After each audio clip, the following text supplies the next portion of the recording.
සුබ දවසක් ළමයි සියලු දෙනාටම අදත් ඔයාලව සාදරයෙන් පිළිගන්නවා JS නිහඬ YouTube channel එකට. ඉතින් වෙනද වගේම අදත් ඔයාලට වැදගත් වීඩියෝ එකක් තමයි ගෙනලා තියෙන්නේ. ඉතින් මම කලින් වීඩියෝස් වල කරලා තියෙනවා JLPT exam එක, JFT exam එක ගැන, SSW visa ගැන, student visa ගැන, ජපන් භාෂාව ගැන විවිධ දේවල් ගැන අප්ඩේට් ගැන වීඩියෝස් කරලා තියෙනවා. වීසා වර්ග වීසා වල අප්ඩේට් කරලා තියෙනවා. ඉතින් ඒ වීඩියෝස් වල channel එකට ගිහින් බලා ගන්න පුළුවන්. JS නිහඬ මගේ channel JS නිහඬ මගේ YouTube channel එකට ගිහිල්ලා ඉතින් අද මම මේ වීඩියෝ එක ගෙනාවේ ඔයාලට JFT exam ලියන ළමයින්ට වැදගත් වෙන තමයි මේ වීඩියෝ ගෙනාවේ.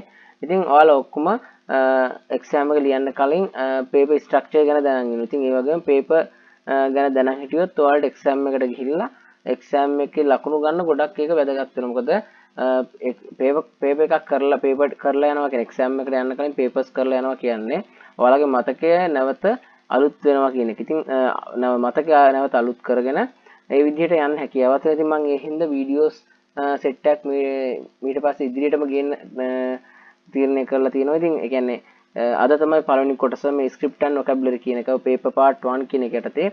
ඉතින් මේ වගේ ඉදිරියට වීඩියෝස් සෙට් එකක්ම යනවා. script දැන් අපේ ගත්තොත් script and vocabulary තියෙනවා, conversation and grammar කොටස තියෙනවා, listening පැත්ත තියෙනවා, reading පැත්ත තියෙනවා. ඔය වගේ තමයි කොටස් 4කට මේ JFT paper එක ස්ට්‍රක් කියන්නේ කොටස් 4කට බෙදෙන. ඉතින් ওই කොටස් 4ටම අපි ලකුණු ගන්න ඕනේ. ඉතින් script and vocabulary වලින් ප්‍රශ්න එනවා, conversation and grammar පැත්තෙන් ප්‍රශ්න එනවා, ඒ වගේම listening පැත්තෙන් ප්‍රශ්න එනවා, ඒ වගේම reading පැත්තෙන් ප්‍රශ්න එනවා. ඉතින් ඔය හැම එකටම ඔයාලා ලකුණු ගන්න ඕනේ. ඉතින් මේ සඳහා පාඩම් කරන්න ඕන එකම එක ඇක්ටිවල් තමයි ඉරෝදරි කියන පොත. ඒ වගේම දැන් සමහර ළමයි මට මෙසේජ් දාලා අහනවා අපේ ක්ලාස් වල ඉන්න ළමයි කියන්නේ අපේ පේපර් ක්ලාස් වල අලුතෙන් සම්බන්ධ වෙන ළමයි එහෙම මට මෙසේජ් දාලා අහනවා මින්නනෝ නිහඬ පොත කරලා අපිට ගොඩ යන්න පුළුවන්ද JFT එක කියලා. ඇත්තටම පුතේ ඒක බෑ. මොකද මින්නනෝ නිහඬ පොත කොටස් පහකට කරලා දෙනවා. ඒ කියන්නේ මින්නනෝ නිහඬ පොත් පහක් තියෙනවා ලෙවල් පහට. JLPT N5, N4, N3, N2, N1 කියලා තියෙන්නේ. හැබැයි JFT එක එහෙම නෑ. A2 level එක කියලා කෙලින්ම මට්ටමක් තියෙන. ඉතින් මේ මට්ටමට අදාළ මේ සිලබස් එකට අදාළ මේ පේපර් ස්ට්‍රක්චර් එකේ ප්‍රශ්න වලට අදාළව අපිට සම්පූර්ණ සිලබස් එකක් කවර් වෙලා තියෙනවා. ඉරෝදරි කියලා පොත් තුනකින්. අංගේ ඉරෝදරි පොත් තුන තමයි අපි කරන්න ඕන. අපි ඉගෙන ගන්න ඕන. ඉතින් ඒ ඉරෝදරි පොත් ඉගෙන ගත්ත ළමයින්ට මේ JFT exam එකට ලකුණු ගන්නවා කියන එක මාළුක අමාරු වැඩක් නෙමෙයි. ඉතින් අපි වැඩි කතා නැතුව යන් අද අපේ වීඩියෝ එකේ වැදගත්ම කොටසට script and vocabulary කොටසට අදාළ paper සාකච්ඡාවට යන ප්‍රශ්න සාකච්ඡා කරමු. ඉතින් අද තමයි part 1. ඉතින් අපිත් එක්ක channel එකට අලුතෙන් සම්බන්ධ වෙනෙක් ඉන්නවා නම් channel එක subscribe කරලා එකතු වෙන්න. වීඩියෝ එක අවසන් වුණාට පස්සේ වීඩියෝ එක හොඳ නම් like එකක් දානවා. ඔයාලගේ යාළුවෝ ඉන්නවනේ එයාලට share කරන්න. ඉතින් මේ channel එක subscribe කරලා bell icon එකත් all දාලා තියාගත්තොත් මම දාන හැම වීඩියෝ එකක්ම වලට notification එකක් විදිහට බලා ගන්නත් හැකියාව තියෙනවා. එහෙනම් අපි යමු වීඩියෝ එකට.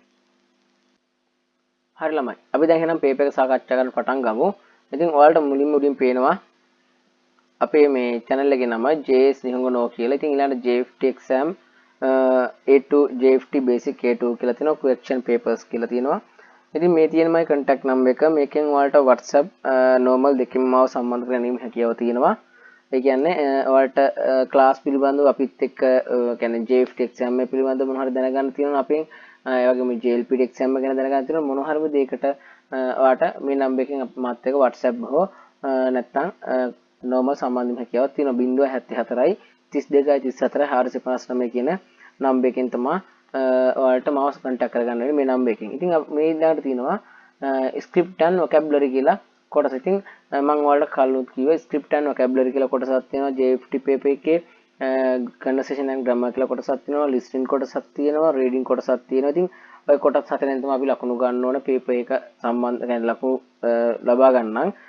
දැනට ලකුණු 200න් උඩ ගන්න ඕන ලකුණු පාස් වෙන්න. ඊළඟට මේ අගෝස්තු වලින් පස්සේ ඒ කියන්නේ 2026 අගෝස්තු වලින් පස්සේ ලකුණු දීමේ කියන්නේ වෙනස් වීමක් සිද්ධ වෙනවා. ඒ කියන්නේ කොටස් තුනකට ලකුණු ලබා දීම කියන්නේ සර්ටිෆිකේට් තුනකට ලකුණු ලබා දීමේ ක්‍රමයක් හැදෙනවා. ඉතින් ඒක වෙනස් වීමක් වෙනවා. ඒ වන තෙක්ම එතකල්ම ලකුණු 200න් උඩ සියලුම දෙනාට තමයි දැනට පාස් මට්ටම දෙන්නේ. ඉතින් අපි බලමු පළවෙනි ප්‍රශ්නෙට ගිහිල්ලා මෙතන තියෙන ළමයි ඔයාලට පේනවා ඇති පළවෙනි ප්‍රශ්නේ ගත්තාම අසකොනි කෝබන් ගාරිමස් මේ කෝබන් කියලා ගත්තොත් ළමයි තව එකක් කියන්න තියෙනවා මේ අපිට ගත්තාම සමහර يعني JFT paper එකේ ප්‍රශ්න වලට ගත්තාම සමහර ප්‍රශ්න වලට kanji දීලා හිරගනා තෝරන්න තියෙනවා. සමහර ප්‍රශ්න වලට හිරගනා දීලා kanji ඒ තෝරන්න තියෙනවා. ඉතින් ওই දෙකම ප්‍රැක්ටිස් වෙන්න ඕනවලා. ඒ හින්දා හොඳට හිරගනාත් පාඩම් කරලා kanjiයත් තේරුම් ගන්න බල try කරන්න. ඒ වගේම kanji වලට අදාළ හිරගනා තේරුමත් නිතරම ප්‍රැක්ටිස් කරන්න වචන පාඩම් කරද්දි. හරිද? ඉතින් මෙතන තියෙනවා අසකොනි කෝබන් ගාරිමස්. ඒ කියන්නේ අතන පොලිස් මුරපොලක් තියෙනවා. හරිද? අතන පොලිස් මුරපොලක් තියෙනවා. ඉතින් මෙතන ගත්තාම මෙතන තියෙනවා කෝබන් කියලා තියෙනවා, කොන්බන් තියෙනවා, කෝඑන් තියෙනවා, කියෝ බෂි තියෙනවා. ඉතින් ওই විදිහට උත්තර හතරක් තියෙනවා. මම ඔයාලට රතු පාටෙන් පෙන්නනම් හරි උත්තරේ මෙතන. මෙතන එන්නේ කෝබන් කියන උත්තරේ. මෙතන එන්නේ කෝබන් කියන උත්තරේ. තමයි මෙතන එන්නේ. එතන කෝබන් කියලා කියන්නේ පොලිස් මුරපොල කියන්නේ පොලිස් ස්ථානේ නෙමෙයි පොලිස් මුරපොල කියන්නේ මේ උදාහරණයක් විදිහට ගත්තොත් ඔය හන්දි වල ස්ටේෂන් පොළවල් ඊළඟට පාරේ අයිනේ ඔය වගේ තියෙන්නේ ටවුන් වල හැම තියෙන පොලිස් මුරපොල වලන් ඉව තමයි පුතේ මේ කෝබන් කියන්නේ. හරිද? ඊළඟට මේ ගාරිමස් කියන කොල්ල පේන්නේ නැති මේ ගාරිමස් එකේ තියෙන්නේ යම් කිසි ස්ථානයක යම් කිසි දෙයක් තියෙනවා කියද්දී අපිට ගාරිමස් එමස් පාවිච්චි කරන්න පුළුවන්. ඉතින් මේ අරිමස් ඒ කියන්නේ පණ නැති දේවල් තියෙනවා කියද්දී අරිමස් පාවිච්චි කරන්න පුළුවන්. හරි. ඊළඟට අපි යන් මම හිතනවා ඔයාලට මේ ප්‍රශ්න උත්තරේ වගේම පැහැදිලි කරලා දුන්න දේ තේරුණා ඇති කියලා. මේ කියෝබෂි කියලා කියන්නේ ස්ථානයක නමයක්. ජපානයේ තියෙන ස්ථානයක නමක් තමයි කියෝබෂි කියලා කියන්නේ. ඊළඟට කෝයින් කියන්නේ උද්‍යානය, කොන්බන් කියලා කියන්නේ අද රාත්‍රිය. හරි. ඊළඟට අපි යන් දෙවෙනි ප්‍රශ්නය. දැන් මේ දෙවෙනි ප්‍රශ්නේ මෙතන වරහන් වල kanji තියෙනවා. මෙතන තියෙනවා නිහොංගෝ ඕ බෙන්කියෝ shimasu. නිහොංගෝ ඕ බෙන්කියෝ shimasu. මේ වරහන් ඇතුලේ තියෙන එක ගත්තොත් බලමු අපි ඉස්සෙල්ලාම උත්තර හතර. මයියස තියෙනවා. මයියස කියලා කියනවා හැම උදේම. මයියස හැම උදේම මයිතොෂි හැම වසරම මයිනෙන් කියලා කියන හැම වසරටම මයිතොෂි හැම වසරම මයිෂු හැම සතියෙම මයිත්සුකි හැම මාසෙම කියලා තියෙනවා. ඉතින් ඔයාලට රතු පාටින් මම ලකුණු කරලා දුන්නොත් මෙතන ගත්තොත් මයිෂු කියලා කියන්නේ හැම සතියෙම මයිෂු හැම සතියෙම. ඉතින් මෙතන මයිෂු කියලා කියනවා හැම සතියෙම කියන එක. ඉතින් නිවැරදි උත්තරේ තමයි ඕක. මේකට හරි උත්තරේ තමයි මේ මයිෂු කියන එක. නිහොන්ගෝ ඕ බෙන්කියෝ shimasu. යම් කිසි නවුන් එකක මොනවා ක්‍රියාවක් කරනවා නම් එතකොට ඔබ්ජෙක්ට් මාක් විදිහට මේ ඕ නිපාත අපිට ගන්න පුළුවන්. ඉතින් නිපාත පැත්තෙන් ගත්තොත් මෙතන තියෙන්නේ ජපන් භාෂාව ඉගෙන ගන්න යම් කිසි ක්‍රියාවක් කරන්න ඉගෙන ගන්න ඕනේ බෙන්කියෝ shimasu. හැම සතියෙම ජපන් භාෂාව ඉගෙන ගන්න. ඉතින් එතකොට මයිෂු නිහොන්ගෝ ඕ බෙන්කියෝ shimasu එන්නේ ජපන් භාෂාව කියනවා නිහොන්ගෝ. හරි ජපානයේ කියනවා නිහොන්. භාෂාවත් එක්ක ගෝ එකතු වෙනවා. හරි ජපාන් භාෂාව නිහොන්ගෝ වෙනවා. ඉතින් මයිෂු හැම සතියෙම ඊළඟට අපි යන තුන්වෙනි ප්‍රශ්නෙට. හරි. තුන්වෙනි ප්‍රශ්නේ තියෙනවා ඔයාලට පේනවා ඇති. මෙතන තියෙනවා කොනොරියෝරිවා වරහන් ඇතුලේ kanji තියෙනවා ගා කොනොරියෝරිවා අය වරහන් ඇතුලේ kanjiයක් තියෙනවා ගා තරිමසෙන් කානිපාතෙත් එක තරිමසෙන් තියෙනවා. හරි. ඒතර දැන් බලමු අපි උත්තර හතර කොහොමද කියලා. මෙතන තියෙනවා සතෝ කියනවා සීනි. ෂෝ කියනවා ලුණු. සතෝ සීනි ෂෝ ලුණු. ෂෝයු කියලා කියනවා සෝයා සෝස්. සූ කියලා කියනවා විනාගිරි වලට. සූ කියනවා විනාගිරි වලට. ඉතින් මෙතන ගත්තාම පුතේ මෙතන අපිට ගන්න පුළුවන් මේ kanjira දාලව kanjira කියන්නේ ෂියෝ කියලා. මේ kanjira කියන්නේ ෂියෝ කියලා. ඒ කියන්නේ කොනොරියෝරිවා ෂියෝගා තරිමසෙන් කියන්නේ මේ කෑම වලට ලුණු මදි. හරිද? ලුණු මදි කියලා තමයි කියන්නේ. ඉතින් ඔයාලට දැන් මේක හරි උත්තරය දෙන්න නැති මේ ෂියෝ තමයි හරි උත්තරයට ගන්න පුළුවන්. හරිද? ඊළඟට අපි යන් හතරවෙනි ප්‍රශ්නෙට ගත්තාම මේ මෙතන තියෙනවා kanji ළඟ තියෙනවා ගා තොතෙමෝ අවොයි දෙස් කියලා තියෙනවා. ගා තොතෙමෝ අවොයි දෙස්. හරිද? ඉතින් මෙතන මේ kanji කොටු කරලා තියෙන kanji තියෙනවා. ඉතින් මේ kanji අපි බලමු මොකක්ද කියලා. අපිට මෙතන උත්තර හතර තියෙනවා. එකක් තියෙනවා මුලින්ම උමි කියනවා මුහුද. යම කියනවා කන්ද. කව කියනවා ගඟ. සොර කියනවා අහස. හරිද? ඉතින් මෙතන ගත්තොත් මෙතන kanji අපිට ගන්න පුළුවන්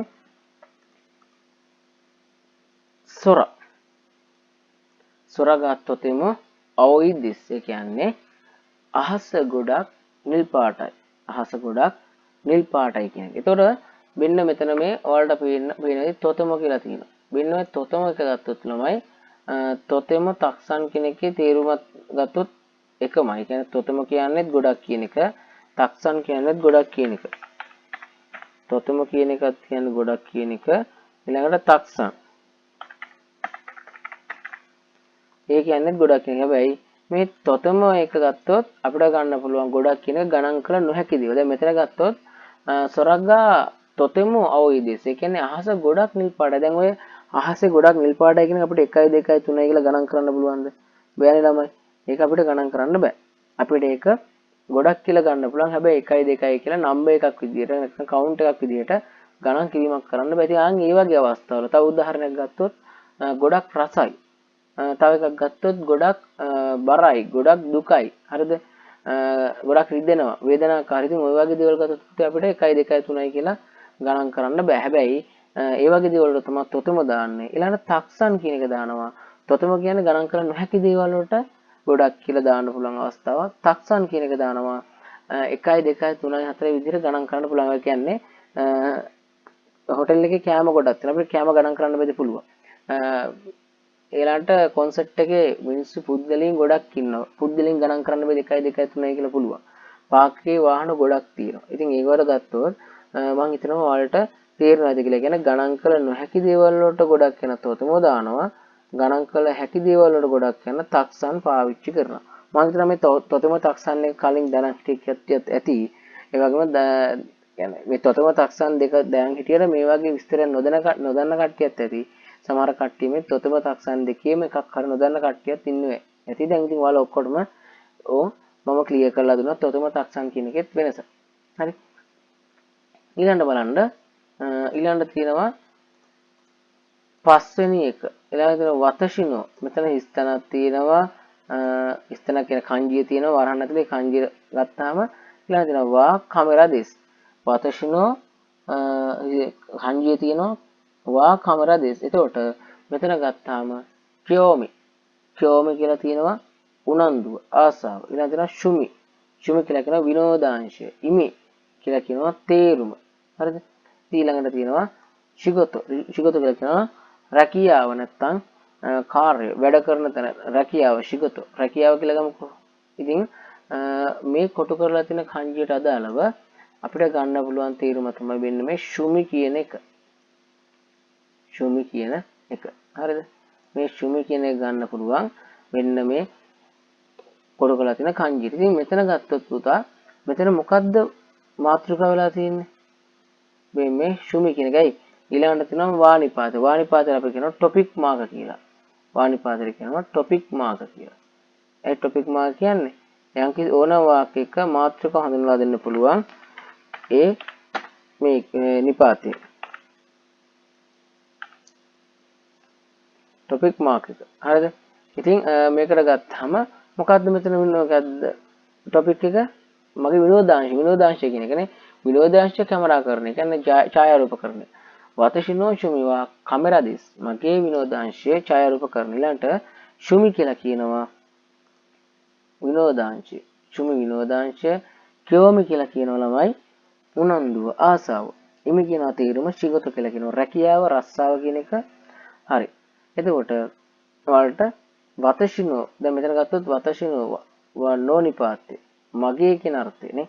ඕනම තැනක නෝනිපාතය આવොත් එතන අයිතියක් තමයි හංගවන්නේ. ඉතින් ඒකත් මතක තියාගන්න. ඔය දැන් මම හිතනවා ඔයාලා මේ පේපර් සාකච්ඡා වීඩියෝ එක බලන්නේ.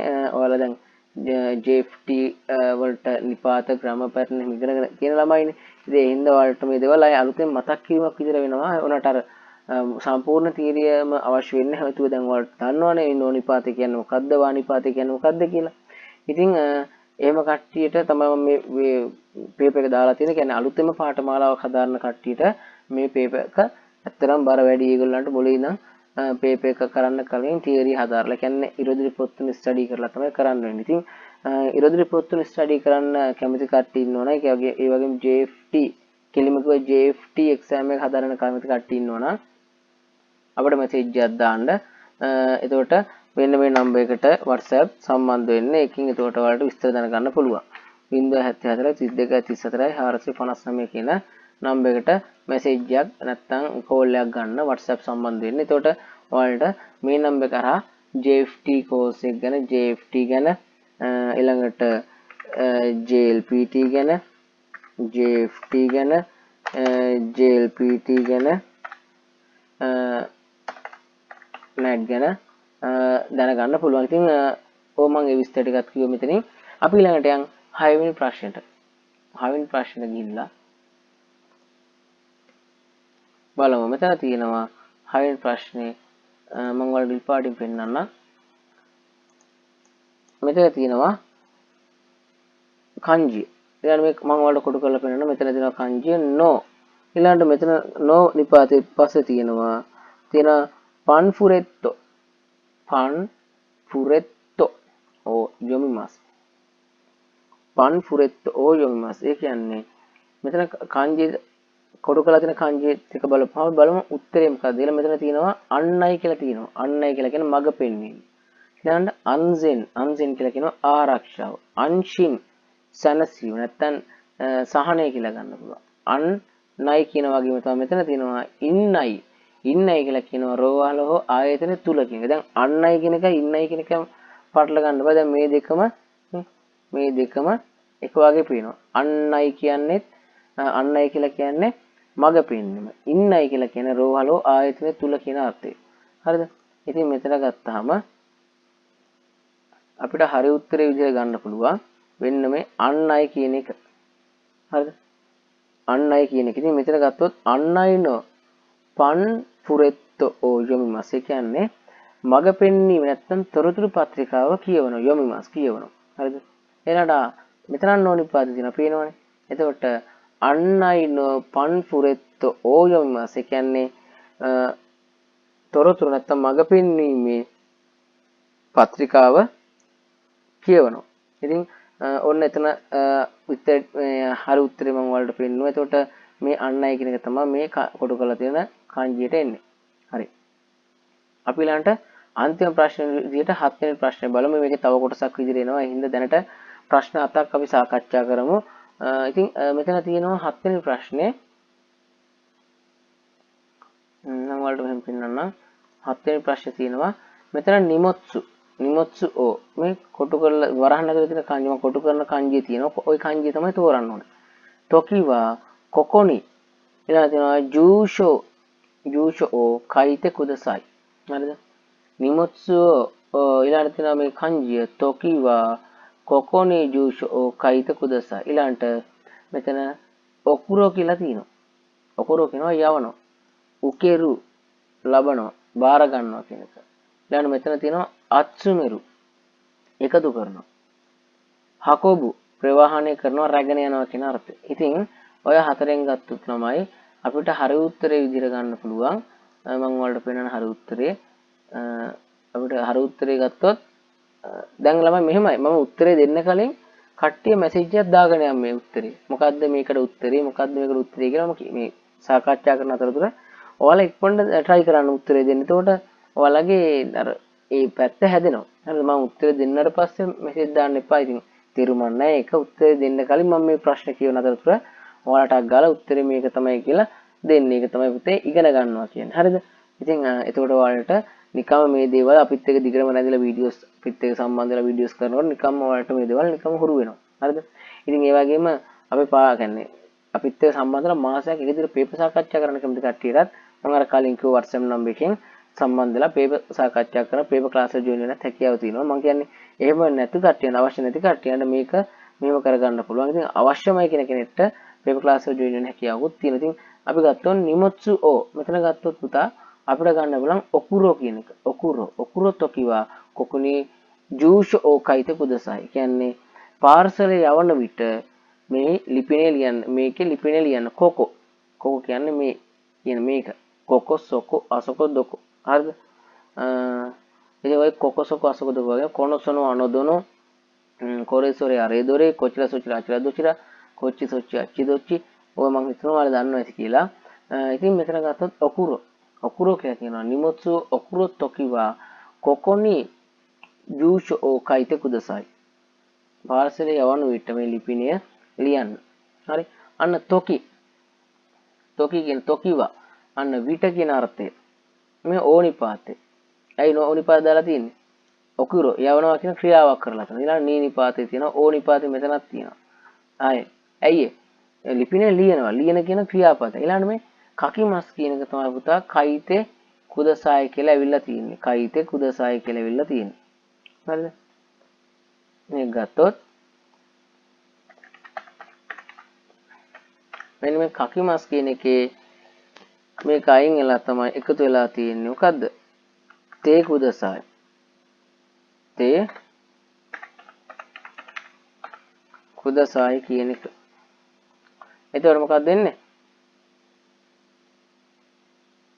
කකිමස් කියලා කියන්නේ ලියනවා. කකි වල ඊ අයින් කයිතේ වෙනවා. කකිමස් වල කයිතේ වෙලා තමයි එන්නේ. හරිද? කයිතේ. කකිමස් වල මේක මේ කයිතේ කුදසායි. හරිද? කයිතේ කුදසායි. කකිමස් වල කකිමස් එකේ මස් අයින් කළා කී අයින් කළා කයිතේ වෙනවා. කයිත කුදසායි. හරිද? පැහැදිලිද මම කියන එක? මෙතන මම ටයිපින් කරත් තමයි වැරදුනේ. ඒ වුණාට මම හරියට ඔයාලට දැන් පැහැදිලි කරලා දුන්නා. කකිත කුදසායි නෙමෙයි කයිත කුදසායි. හරි? මෙහෙම ලිව්වත් වැරදි. මෙහෙම ලිව්වත් මේක වැරදි. පැහැදිලිද? මේක වැරදි කියන ළමයි මෙහෙම නෙමෙයි එන්නේ කයිත කුදසායි. හරිද? මෙන්න මේක තමයි කයිත කුදසායි. හරි. එහෙනම් අපි අද කතා කරා ප්‍රශ්න 7ක් කතා කරා මේ ස්ක්‍රිප්ට් and vocabulary කොටසට දාලා. ඉතින් තව ප්‍රශ්න තියෙනවා පල්ලහැට. අපි ඊළඟ වීඩියෝ එකකිනුත් ඔයාලට ප්‍රශ්න ගේනවා. ඊළඟට conversation and grammar කොටස අදාළ ප්‍රශ්න ගෙන. ඉතින් ඔය වගේ ප්‍රශ්න ගොඩක් ගේනවා. ඉතින් channel එකට අලුත් කෙනෙක් නම් channel එක subscribe කරලා එකතු වෙන්න bell icon එක all දාලා තියාගත්තොත් මම දාන හැම වීඩියෝ එකම වලට notification එකක් විතර බලා ගන්නත් හැකියාව තියෙනවා. ඉතින් ඒ වගේම තවත් පුංචි මතක් කිරීමක් කරන්න තියෙනවා. ඔයාලා අපිත් එක්ක සම්බන්ධ වෙලා පේපර් ක්ලාස් එක සම්බන්ධ වෙලා මාසයක් පේපර් සාකච්ඡාවක් කරන්න කැමති ළමයෙක් ඉන්නවා නම් මෙන්න මේ නම්බර් එකට 074 32 459 කියන මේ නම්බර් එකට මැසේජ් එකක් දාන්න නැත්නම් WhatsApp සම්බන්ධයෙන් හැකියාවක් තියෙනවා. ඒ වගේම තමයි අපේ පේපර් ක්ලාස් එකට සම්බන්ධ වෙද්දී ඔයාලට හම්බ වෙන දේවල් විදිහට ගත්තොත් ඔයාලට unlimited recording access හම්බ වෙනවා.